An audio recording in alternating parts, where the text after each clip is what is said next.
Good evening. This is my assignment number 7. I created a PREZI presentation. I tried this about, I believe it was 5 years ago that I attempted this, and it was just too overwhelming. I guess it's because of my amateur or mediocre technological skills, but I have to say that this time around that I made this presentation, I actually did much, much better than I expected, and I'm quite happy about that. I have here a presentation that I created for a reading that I give my Spanish for Spanish speakers students, and it's a story about who is wiser, man or animal, when it comes to predicting the weather. And it's a really interesting story about how a donkey outsmarted two scientists from La Universidad Autónoma de México when they went to go study climate change.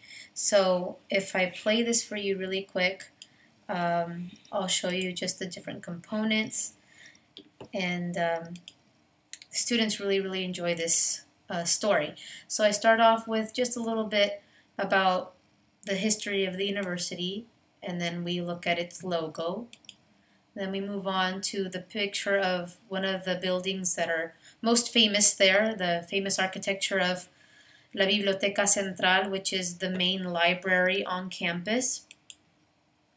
We move on to why it's famous. It's famous for its soccer team that's in the first division level of Mexican soccer, and also that 30% of scientific reports that are used nationwide come from students from this particular university. When we move on, I ask the question, who do you think is savvier or wiser when it comes to predicting weather? And the question is the human or an animal? And the answer is an animal, because of their stronger instincts with climate change.